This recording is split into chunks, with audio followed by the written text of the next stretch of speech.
প্ৰকৃতি ভালপোৱা জুবিন গাৰ্গৰ বিপৰীত স্থিতিত হিমন্ত বিশ্ব শৰ্মা। এফালে যদি Kamrup chamber of commerce Jain সংস্থাৰ সাইলেণ্ট এণ্ড চিম্পল দীপাৱলী পালন কৰাৰ আহ্বান, আনফালে আকৌ মুখ্যমন্ত্ৰী হিমন্ত বিশ্ব শৰ্মাই এইবাৰ হে আনন্দত থলুৱা ব্যৱসায়ীৰ কথা চিন্তা কৰি বৰপেটাৰ আতচবাজি ক্ৰয় কৰি ফুটাব। মুঠতে জুবিন গাৰ্গলৈ কাৰ কিমান শ্ৰদ্ধা মৰম তাতেই ধৰা পৰা নাইনে? এই বছৰ বৰপেটাৰ আতচবাজি মই নিজেই কিনিম আৰু বৰপেটাৰ আতচবাজি ময়ো ফুটাম। সমাগত পোহৰৰ উৎসৱ দীপাৱলী। অহা 20 অক্টোবৰত সমূহ দেশবাসীয়ে পালন কৰিব দীপাৱলী। কিন্তু দুৰ্গা পূজাৰ দৰে এইবাৰ দিৱালীত যেন নাথাকিব কোনো আনন্দ। প্ৰত্যেক বছৰে উলহ মালহেৰে দীপাৱলী পালন কৰা হয় যদিও বৰ্তমানৰ অসমৰ পৰিস্থিতিয়ে এটা কথাই বুজাইছে যে হয়তো এই বছৰৰ দীপাৱলী পূৰ্বৰ দৰে নহ'ব। কাৰণ দীপাৱলী উলহ মালহেৰে পালন কৰিবলৈ আমাৰ মাজত নাই হিয়াৰ আমঠু জুবিন গাৰ্গ। হেঁপাহৰ শিল্পী জুবিন গাৰ্গৰ মৃত্যুৰ শোকৰ পৰা এতিয়াও যেন ৰাজ্যবাসীয়ে ওলাই আহিব পৰা নাই। সকলো আছে বৰ্তমান ন্যায়ৰ অপেক্ষাত। ৰাজ্যৰ ভিন্ন প্ৰান্তত জুবিন অনুৰাগীৰ এটাই কথা, এইবাৰ দীপাৱলীত ফটকা নুফুটাও, তাৰ পৰিৱৰ্তে এগছি বন্তি জ্বলাই ন্যায় বিচাৰিম। কামৰূপ চেম্বাৰ অৱ কমাৰ্চ চমুকৈ KCC জৈন সংস্থায়ো জুবিন গাৰ্গৰ স্মৃতিত নীৰৱ দীপাৱলী উদযাপনৰ আহ্বান জনাইছে। আন্তৰিক স্মৃতিৰ ইংগিতত কামৰূপ চেম্বাৰ অৱ কমাৰ্চ আৰু গুৱাহাটীৰ দিগম্বৰ জৈন পঞ্চায়তে জনসাধাৰণক এইবাৰ নীৰৱ আৰু সাধাৰণভাৱে দীপাৱলী পালন কৰিবলৈ আহ্বান জনাইছে। হয়তো এয়াই হ'ল জুবিন গাৰ্গৰ প্ৰতি থকা মৰম আৰু শ্ৰদ্ধা। ইয়াৰ মাজতে একাংশ সংগঠনে দীপাৱলীত ফটকা বিক্ৰীত নিষেধাজ্ঞা আৰোপ কৰিছে। আনহাতে আকৌ দীপাৱলী উদযাপনক লৈ প্ৰকৃতি ভালপোৱা জুবিন গাৰ্গৰ বিপৰীত স্থিতিত হিমন্ত বিশ্ব শৰ্মা। ফেচবুক লাইভযোগে ঘোষণা মুখ্যমন্ত্ৰীৰ, অসমৰ জনতাই উদযাপন কৰক দীপাৱলী। দীপাৱলী উদযাপনত কোনেও বাধা দিব নোৱাৰিব। সকলোৱে ক্ৰয় কৰক আতচবাজি। দীপাৱলীক লৈ কোনো দল সংগঠনে ফটোৱা জাৰি কৰি লাভ নাই। দীপাৱলী যদি পালন কৰিব নোৱাৰো তেন্তে ঈদো পালন কৰিব নোৱাৰো। বৰপেটাৰ আতচবাজি শিল্পীৰ কথাত চিন্তিত হৈ হিমন্ত বিশ্ব শৰ্মাৰ মন্তব্য, এই বছৰ বৰপেটাৰ আতচবাজি মই নিজেই কিনিম আৰু ফুটাম। এই বছৰ বৰপেটাৰ আতচবাজি মই নিজেই কিনিম আৰু বৰপেটাৰ আতচবাজি ময়ো ফুটাম। বৰপেটাৰ আতচবাজি উদ্যোগ অসমৰ থলুৱা উদ্যোগ। দীপাৱলীৰ দিনটোলৈকে বৰপেটাৰ আতচবাজিৰ কাৰিকৰসকলে অপেক্ষা কৰে।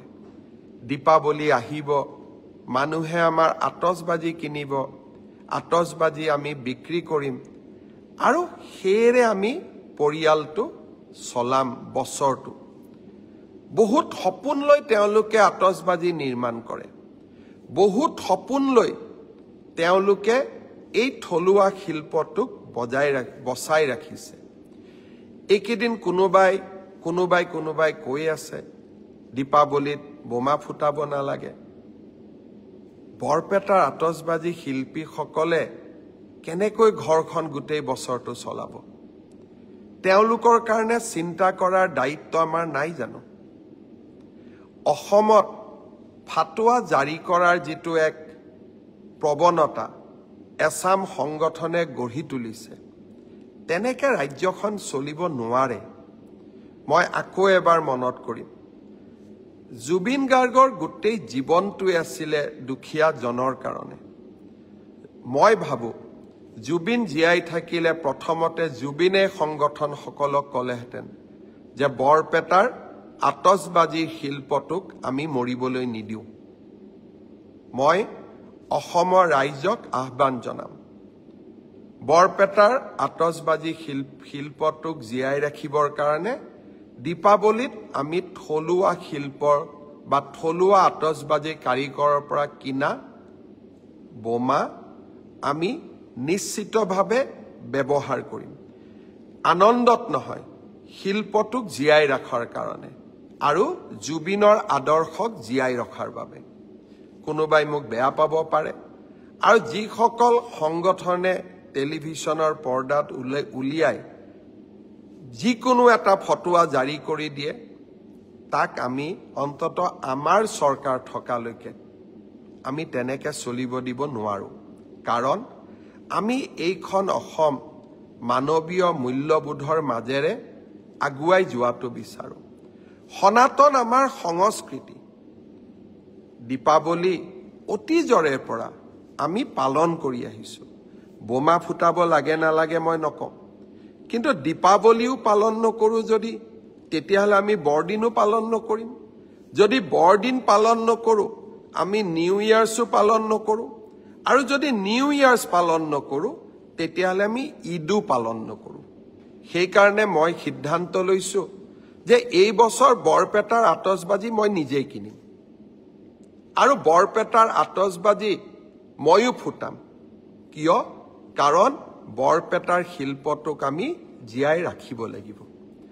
বাকী আন ফটকাৰ লগত মোৰ সম্বন্ধ নাই, কিন্তু দীপাৱলীও আমি পালন কৰিম, বিনম্ৰতাৰে পালন কৰিম, সংযমেৰে সৈতে পালন কৰিম, আৰু জুবিনক বুকুত লৈ আমি দীপাৱলী পালন কৰিম।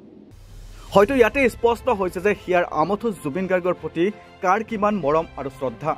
যি সময়ত সমগ্ৰ অসমবাসীয়ে জুবিন গাৰ্গৰ মৃত্যুৰ ন্যায় বিচাৰি হাবাথুৰি খাবলগীয়া হৈছে, সেই সময়ত আকৌ মুখ্যমন্ত্ৰীৰ এনেবোৰ চিন্তাধাৰা স্পষ্ট কৰিছে যে তেওঁৰ জুবিন গাৰ্গৰ প্ৰতি কিমান দৰদ।